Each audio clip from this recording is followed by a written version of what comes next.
What's up, guys? Welcome to Chai and Chat, episode 3. We are back. What's up, Salman? Junaid. Zami. Farouk. And today we got a special guest. Mr. SullieFacts is in the house. What's going on, guys? SullieFacts, introduce yourself, man. Alright, guys. My name is SullieFacts. For those of you who know me, I'm a sketch comedian. Would I say I'm an activist? I'm not an activist. I do talk about things that go on in my mind, but yeah, I'm a sketch comedian. Upcoming an actor. Yeah. And Definitely. a poet.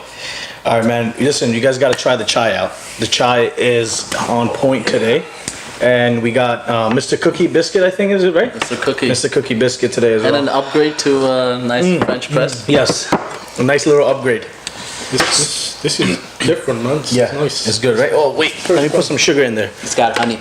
Listen, no honey, please, man. No honey. So I made the mistake of asking if anybody wanted honey with chai. That is non-Bengali. And I almost got killed, so. Yeah, man, I'm sorry for being aggressive on that part. So quick lesson, never ask to give or add honey to chai. You're the first person to ever bring up honey, and it just never made it. goes with lalsa. Yeah, honey goes Yes, with lalsa. Yes. Like And lalsa is? Red tea. Red tea. There you go. No, we know what lal chai, but our audience You're right. Red may tea. not know red what tea. lal is, right? But black tea. Black Yes. tea. Yeah. Because we translate it to red tea. Yeah. But you go to a restaurant and you be like, "Can I get some red tea?" They're gonna be like, They'll "What be is red tea?" confused. Yeah. It's black tea. But we call it lalsa. that's Yeah. true. But anyways, thank you very much for coming on the show. Thank you for having me. I know we got a lot of things to talk about. Okay. Let's start off by what motivated you to get in this industry, to become an actor, and like the struggles, Yeah. So, yeah, go ahead. All right. So let's say, growing up, I always, did stupid things, as all of us would do, just to act out. But growing up in New York, specifically during the time in the late, in the '90s in Astoria, Queens, being a minority, but being a Bengali Muslim, it would be hard to express yourself. Yeah. Because you're with your parents who's very culturalized from Bangladesh, so you're not allowed to do certain things or say certain things, and then you're going to a school where there is predominantly other minority groups, but you never fit in. As much as you try to, especially at the time frame, especially with 9/11 that happened, I was getting bullied left and right. So my way of expression was through cartoons, old Bollywood films, and writing and music. So, but it didn't kick in up until the time I think I was like 18 or 19. I was going to LaGuardia Community College, and one of my friends, like my old friends, we don't talk no more because I did something stupid. Can we know what that is? No. Let's just say when you're friends with somebody, stick to that. Don't ever push forward.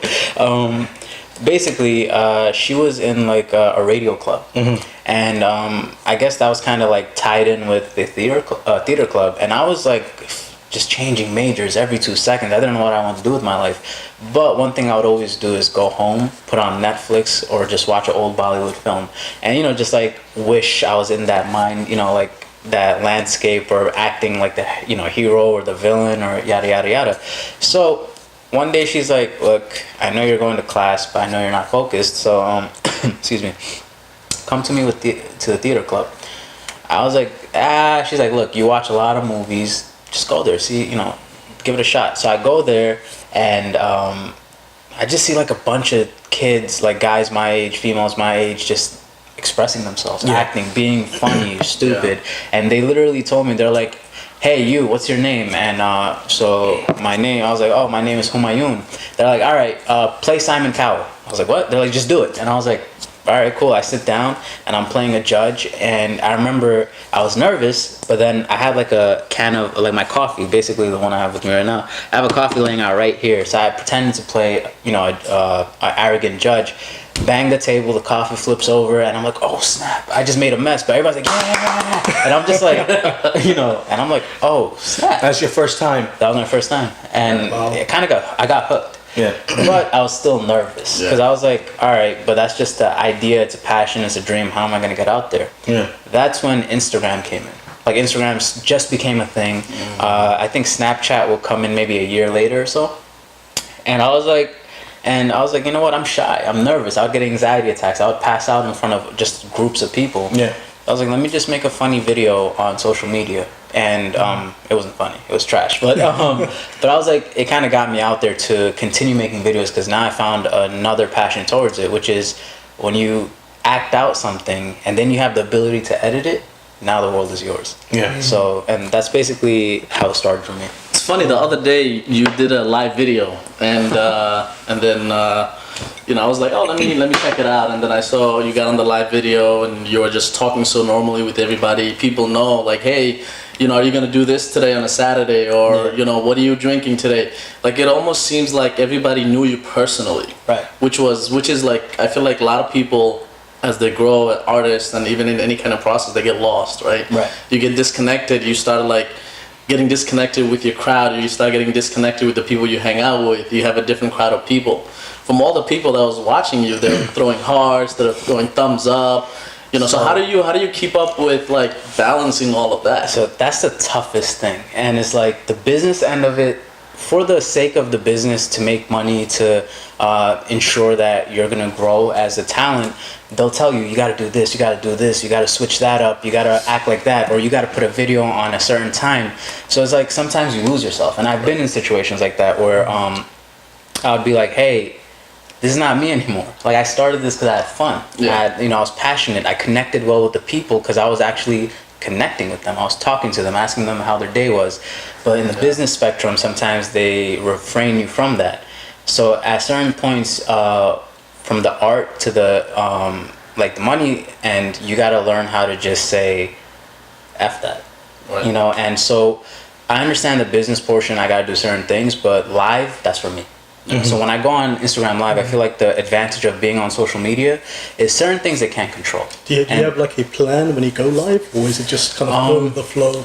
All right, so this is how it started. So basically, Seamosh, he gave me the greatest advice when I went to London. And for those of you who don't know, he's a sketch comic in the UK. Amazing, humble dude, and funny guy. So Seamosh, when I went there, he was like, listen, I've been watching your stuff for a year, and all you ever do is you post up your thoughts on your story, like you write it down, but he's like, if you think about it, it's really long. You're like writing a flippin' essay. Yeah. Talk about it instead.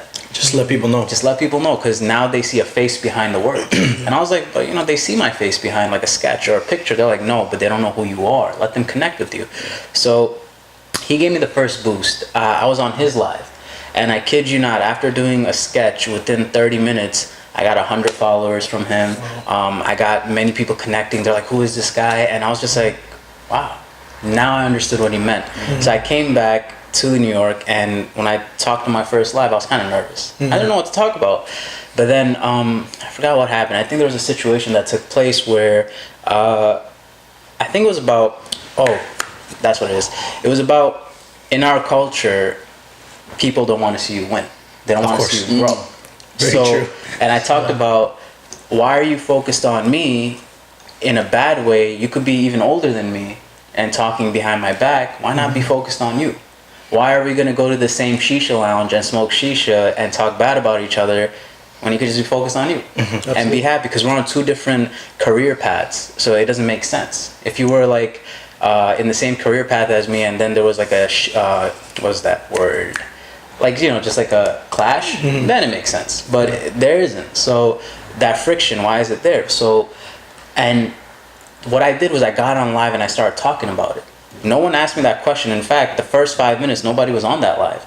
But then as I kept going on and on and venting, people started joining, and they're like overhearing this, and they're like, what the F? And then now it just started something. It like sparked a flipping conversation, and Gotcha. suddenly it became a thing. So now when I go on, it's not really to vent, but I'll always start with, how are you guys doing? I like try to connect specifically. As I'm growing with my crowd, I like to see what they're all about, if they have anything for me to say, and then I'll talk about my day. So you have a huge amount of followers and people that watch your shows.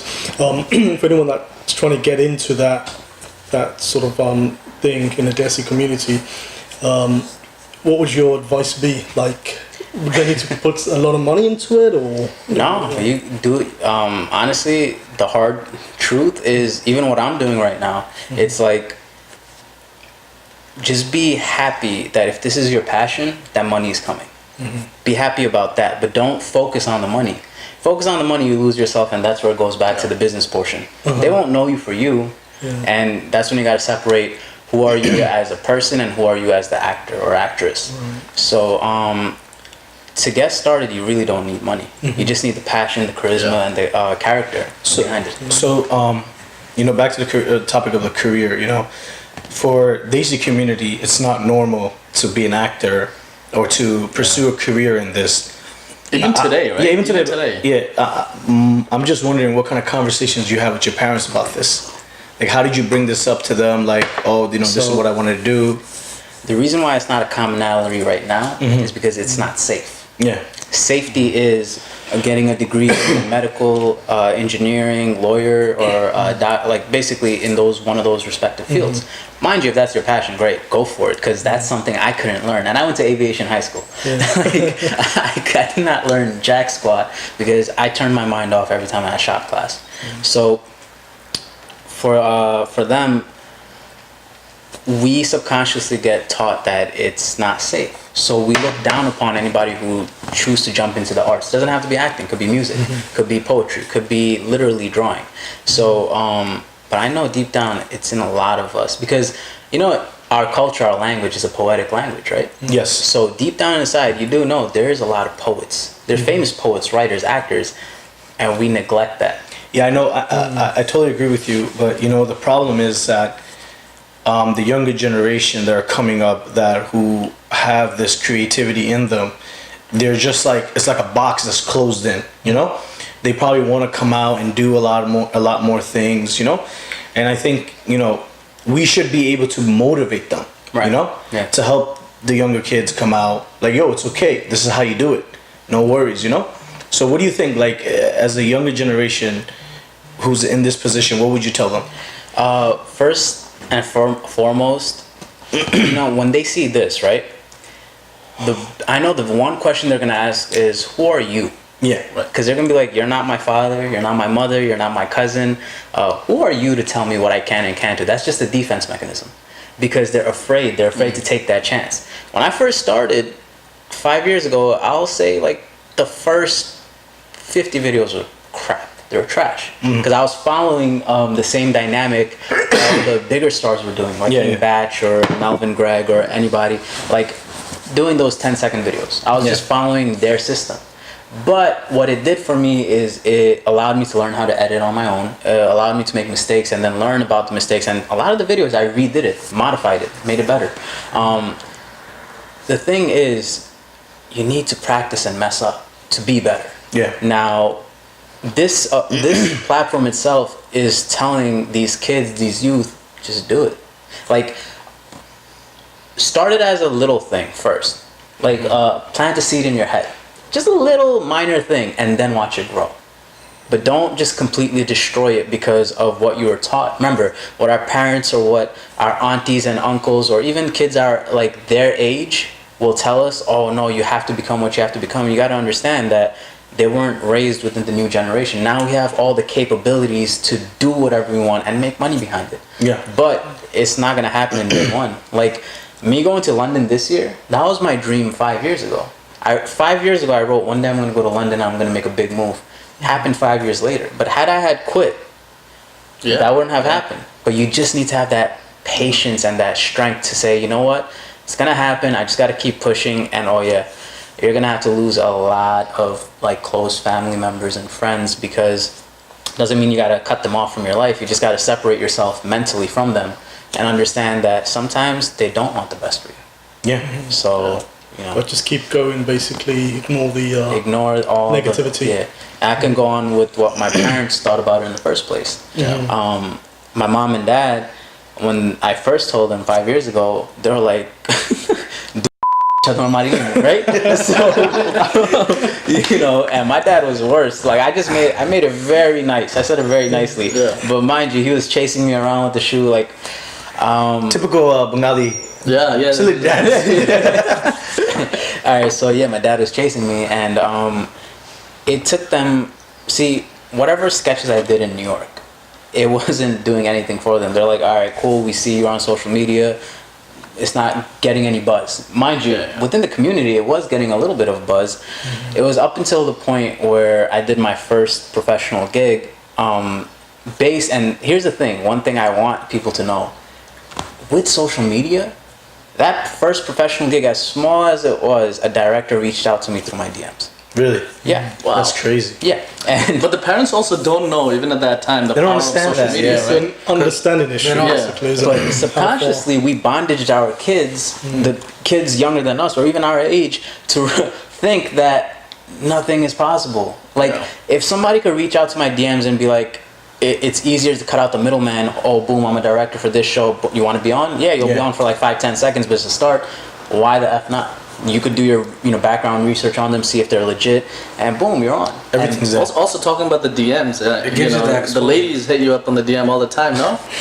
Real question. It's a How do you deal with challenge. that? How do you deal with that? You know? By not dealing with it. So one Very thing, good, very good answer.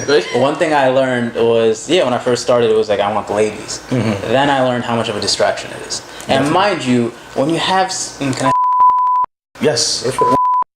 it'll tire you out and you won't be focused afterwards. It's just the truth. If you're good at what you do, it's gonna tire you to F. Try and chat spicy.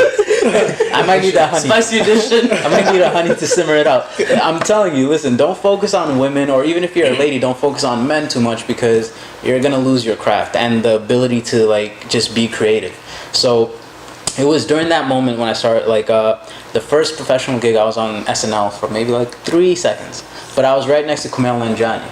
Wow. And my parents saw it on TV, and my mom was proud, but my dad was like, anybody can do it. I was like, all right. I was like, For dads to be proud, you got to be the president of the United States. oh yeah. Even then, But we can't even do it, legally. So, but to me, that showed that, you know what, I'm getting somewhere. Yeah. Then when I went to London and I did, no matter what I did with whoever I did it with, Yeah. I think it was the sketch I did with Seamosh, because 30 minutes within the sketch, I got a call from my mom, and I remember I was on live at Seamosh, and she was like, "What are you doing?" I was like, "Oh, I'm here with Seamosh," and I was like, "How come you called me right now?" She's like, "Oh no, I'm just checking up on you." I was like, "Nah." Oh, she was on Instagram looking at the live? Yeah, and then she was like, I was like, "Why are you calling me now, though, specifically?" She's like, "Oh no, I was just thinking of you." I was like, "Is it that, or is it because the sketch I just did 30 minutes ago, you heard about it?" She's like, "I did," and then she was like, "I'm proud of you," and I was like, Oh, the sketch of like the dad and the friend, right? Yeah, that and- one was really but funny. you see how instantaneous it was? Of course, yeah. Mind you, these kids that watch it, all you gotta do is be yourself, be original, be creative, but also have the faith, because you can't expect your parents to be okay with it on the first day, first year, first It takes week, time. whatever. It takes time. It could even be You gotta 10 warm years. up. You gotta warm Yeah, up. but I think one of the biggest important thing is, like, in the beginning, parents are very negative about it. Of course. But you have to have that mental strength in you and support yourself. I mean, end of the day, you're gonna be by yourself, Yeah, right? definitely. Like, you could go tell your friends and everything, but some of your friends be like, "No, you're dumb. Don't do it." But if you have full faith in yourself, you believe in yourself, you're gonna be by yourself. You have to push yourself. And that's when you attract the right friends. Yeah. Because when I first started, I remember this one text. It was from an ex-friend of mine, and he said, I was dating this girl at the time, right? And she too was doing something similar to me. So he texted me saying, "Bro, I think you should." And this was like maybe like This is a juicy part. We gotta save this for part 2. All right. So with that being said, guys, stay tuned. Part 2 coming soon. Yeah. Catch you guys later. Catch you guys Try later. out. Try out. Try out. Take care. The youth need to understand, when you attract it into the world, when you write down what you want, when you start focusing on the positive, you start getting things.